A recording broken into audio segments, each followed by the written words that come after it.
NSEL national spot exchange limited Bharat की पहली spot exchange थी जिसका मेन लक्ष्य था पूरे भारत के लिए एक सिंगल मार्केट बनाना जिसमें मैन्युफैक्चर्ड और एग्रीकल्चरल प्रोड्यूस दोनों ट्रेड कर सके।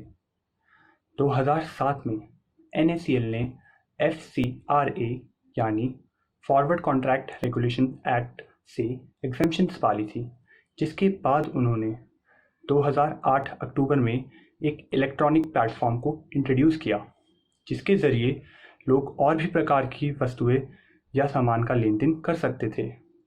पर 2013 में NSEL स्कैम खुलने के बाद भारत सरकार ने NSEL को ट्रेड करने से सस्पेंड कर दिया था।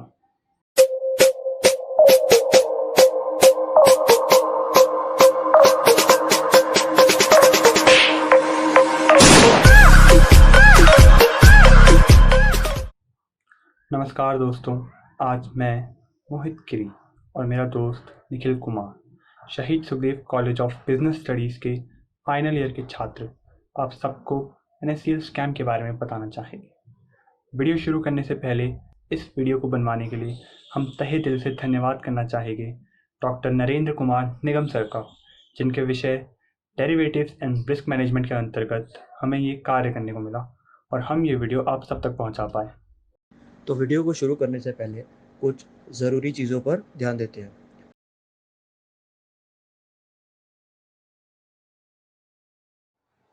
स्पॉट मार्केट वो मार्केट है जहां तरह तरह की करेंसी और कमोडिटीज का हाथों हाथ लेन देन किया जाता है। अक्सर लेन देन के समझौते का समय T+2 होता है, जिसका मतलब है कि खरीदार को ट्रेड डे के 2 दिन बाद एसेट मिलता है और जिस कीमत पर यह लेन देन किया जाता है उसे स्पॉट प्राइस कहा जाता है।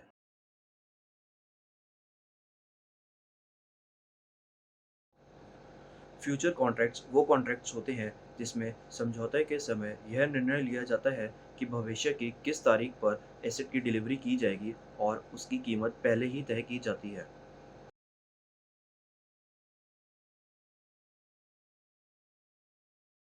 आर्बिट्रेज वह प्रक्रिया है जहां एक व्यक्ति अलग अलग बाजारों में कीमतों में अंतर के कारण प्रॉफिट को करने के लिए अलग अलग बाजारों में एक ही समय में संपत्ति खरीदता और बेचता है। एक्सपीरेशन डेट अंतिम सेटलमेंट डेट होती है जब संपत्ति का लेन देन किया जाता है। पेयर्ड कॉन्ट्रैक्ट एक ऐसा कॉन्ट्रैक्ट है जिसमें एक ही व्यक्ति भविष्य में दो अलग अलग समय पर कॉन्ट्रैक्ट खरीदने और बेचने जाता है।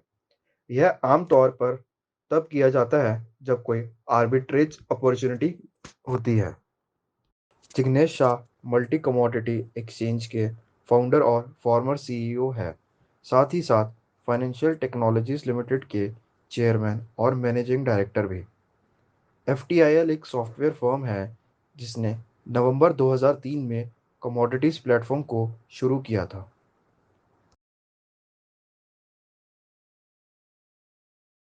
NSEL के काम करने के तरीके में मोटे मोटे 4 खिलाड़ी थे।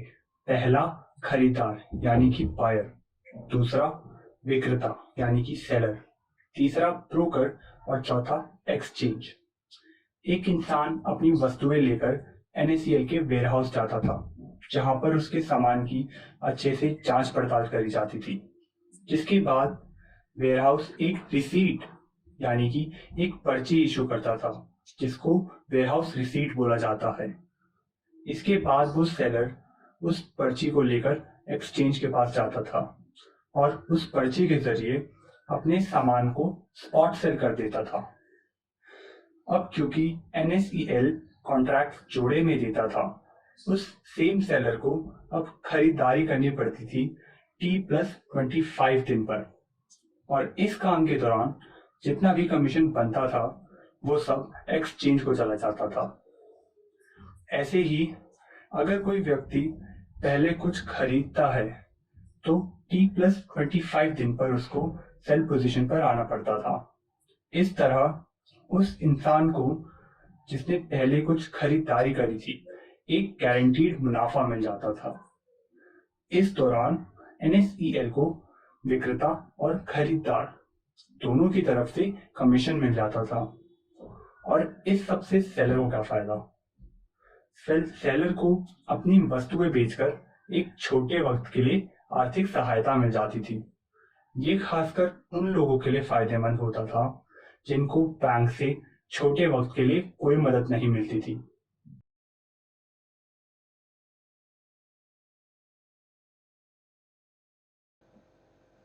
आमतौर पर स्पॉट मार्केट में पैसों और एसेट्स का लेन देन तुरंत किया जाता है, पर मिनिस्ट्री ऑफ कॉर्पोरेट अफेयर्स के तहत एनएसईएल को छूट दी गई थी और कॉन्ट्रैक्ट्स को T+2 के समय में पूरा किया जाएगा। एनएसईएल केवल T+2 तक ही सीमित नहीं रहा। इसके बजाय एनएसईएल ने T+2 और T+23 और यहाँ तक कि T+2 और T+30 दिनों पर एक ही एसेट को खरीदने और बेचने का स्पेशल पेड कॉन्ट्रैक्ट का प्रस्ताव दिया। ऐसे प्रस्ताव से इन्वेस्टर्स और ब्रोकर ने खूब मुनाफा कमाया।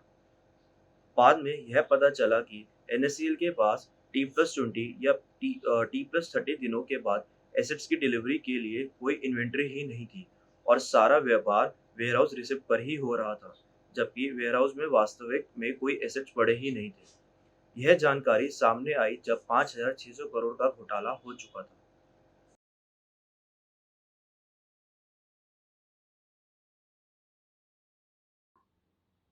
मुंबई पुलिस के इकोनॉमिक ऑफेंसेस विंग EOW ने इस केस में काफ़ी जांच पड़ताल करी और कई जगह छापे भी मारे। 9 अक्टूबर 2013 को अमित मुखर्जी, जो उस वक्त पर NSEL के वाइस प्रेसिडेंट थे, मुंबई पुलिस के इकोनॉमिक ऑफेंस विंग द्वारा गिरफ्तार किए गए। इस केस से संबंधित ये पहली गिरफ्तारी थी। बिल्कुल उसके अगले ही दिन 10 अक्टूबर 2013 को मुंबई पुलिस के निर्धारित विंग ने जय बहुकंडी को गिरफ्त में ले लिया था, जो NSEL के पूर्व असिस्टेंट वाइस प्रेसिडेंट रह चुके थे।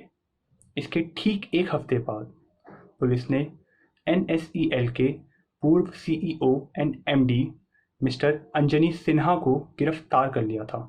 इकोनॉमिक ऑफेंसेस विंग ने MPIT एक्ट यानी Maharashtra protection of investors deposit act लगाया, जिसके तहत पुलिस किसी भी आरोपी की निजी जायदाद और वस्तुएं अपने कब्जे में ले सकती थी, जिसको बेचकर निवेशकों का पैसा लौटाया जा सकता था।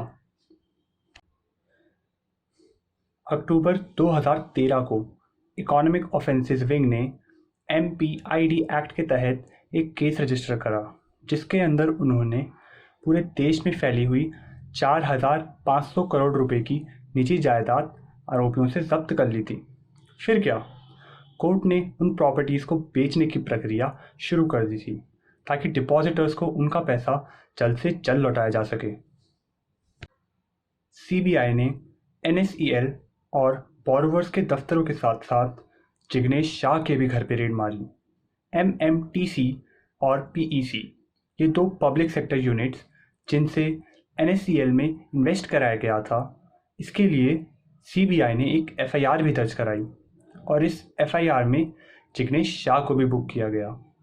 5 अगस्त 2013 को जिग्नेश शाह टीवी पर आए थे और ये बताया था कि सारे गुनहगारों ने सारा पैसा लौटाने का वादा करा है और अगर वो बाद में अपनी बात से मुकरते हैं तो कंसर्न्ड अथॉरिटीज़ उनके खिलाफ कोई भी एक्शन ले सकती है। 7 मई 2014 को मुंबई पुलिस ने जिग्नेश शाह को NSEL केस के लिए अरेस्ट कर लिया था, लेकिन बॉम्बे हाईकोर्ट द्वारा जमानत मिलने की वजह से जिग्नेश शाह 22 अगस्त 2014 को ही जेल से बाहर आ गए थे।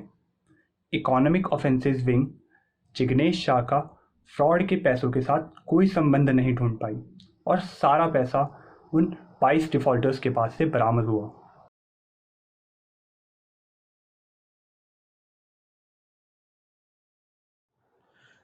पुलिस अब तक आरोपियों की 1 दर्जन से अधिक संपत्तियों को नीलाम कर चुकी है और इन्वेस्टर्स को 731 करोड़ रुपए तक की रीइंबर्समेंट कर चुकी है। 2 से 10 लाख का निवेश करने वाले 95% से अधिक छोटे इन्वेस्टर्स को पूरी राशि की रीइंबर्समेंट की गई है।